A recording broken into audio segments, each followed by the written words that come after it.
प्रबंधन। यह 3 नंबर का लेसन है। तो इससे प्रश्न किस प्रकार से आते हैं उसी हिसाब से हम पढ़ेंगे। पहला प्रश्न हमारा है अपशिष्ट किसे कहते हैं। अपशिष्ट किसे कहते हैं? तो किसी भी प्रक्रिया के फलस्वरूप बने ऐसे पदार्थ या उप उत्पाद जिनको अनुपयोगी समझकर त्याग दिया जाता है अपशिष्ट कहलाते हैं। यानी ऐसे पदार्थ होते हैं जिन्हें हमें अनुपयोगी समझकर त्याग देते हैं। कोई भी प्रक्रम हो जिसके बाद में बनने वाले पदार्थ अपशिष्ट कहलाते हैं। दूसरा प्रश्न है हमारा, उससे पहले लिखा हुआ है अपशिष्ट के प्रकार। हमारा टॉपिक आ गया अपशिष्ट के प्रकार, यानी हमारा मेन टॉपिक अपशिष्ट का प्रकार है। तो अपशिष्ट के प्रकार कौन कौन से होते हैं, इसमें किस प्रकार से प्रश्न बनता है। अपशिष्ट के प्रकार में प्रश्न बनता है जैव निम्नीकरण, अजैव निम्नीकरण अपशिष्ट को उदाहरण से समझाइए। यहाँ पर बच्चों एक प्रश्न अलग पार्ट से बन सकता है, वो होता है नवीकरणीय अनवीकरणीय संसाधन किसे कहते हैं।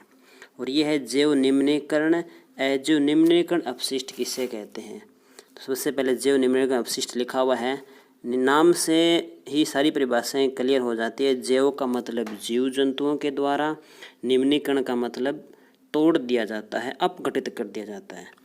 लिखा हुआ वो पढ़ रहे हैं, ऐसे अपशिष्ट जो जैविक कारक या सूक्ष्म जीवों द्वारा अपघटित कर दिए जाते हैं।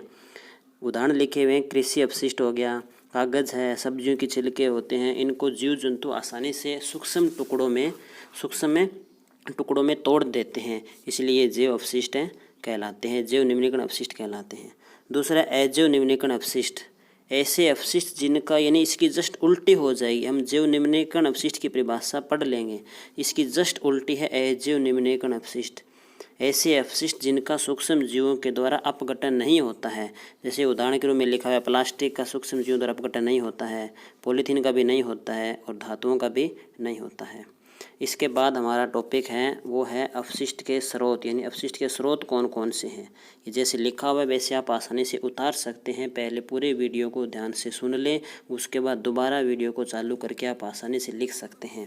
अपशिष्ट के स्रोत कौन कौन से होते हैं वो लिखे हुए हैं। सबसे पहला है घरेलू स्रोत। नाम से ही है कि घर में रसोई का कचरा हो गया, फल सब्जियों की छिलके हो गए, कागज़ है, गत्ता है, प्लास्टिक है, घरेलू स्रोत के अंदर आ गए। नगर पालिका स्रोत, सामुदायिक अपशिष्ट, कस्बे, नगर से निकले अपशिष्ट से धूल है, मिट्टी है, भवन निर्माण है, भवन का ध्वस्तीकरण करते हैं तो जो अवशेष है वो पॉलीथीन, प्लास्टिक ये नगर पालिका अपशिष्ट में शामिल हो गए। आगे उद्योग एवं खनन कार्य, उद्योग खनन कार्य में अनेक प्रकार की धातुएं निकलती है, जो वजन में अधिक होती है ना वो धातुएं निकलती है। रासायनिक पदार्थ हो गए, धातुओं के टुकड़े हैं, तेलीय पदार्थ है, अम्ल, क्षार और राख है निकलते हैं। कृषि अपशिष्ट में हो गया भूसा है, सूखी पत्तियां हैं, खरपतवार है, गोबर है, ये कृषि अपशिष्ट में हो गए। मेडिकल अपशिष्ट में प्रयोग में की जा चुकी पट्टियाँ हो गई, संक्रमणकारी पदार्थ हो गए, मांस के टुकड़े हो गए, रक्त हो गया आदि शामिल है। अब कुछ प्रश्न लिखे हुए हैं दो जो इम्पोर्टेंट प्रश्न हैं। पहला है ग्रीन हाउस गैसों के नाम लिखिए। तो green house gas, carbon dioxide green house gas होती है, मीथेन भी ग्रीन हाउस गैस होती है, नाइट्रस ऑक्साइड भी ग्रीन हाउस गैस होती है, क्लोरोफ्लोरोकार्बन से CFC कहते हैं, फ्रियोन भी कहते हैं, ये ग्रीन हाउस गैस होती है। क्लोरोफ्लोरोकार्बन में एक बात विशेष है, क्लोरोफ्लोरोकार्बन में एक तो क्लोरीन होती है, एक फ्लोरीन होती है, एक कार्बन होता है। तो इसकी जो क्लोरीन है ना, मैं नोट लगा के लिखा है, क्लोरोफ्लोरोकार्बन की क्लोरीन का एक परमाणु जीवन रक्षक ओजोन के लगभग 1 लाख अणुओं को नष्ट करता है। यानी ओजोन होती है O3, तो उस O3 के 1 लाख अणुओं को एक क्लोरीन O3 को किस में बदल देता है, O2 में बदल देता है।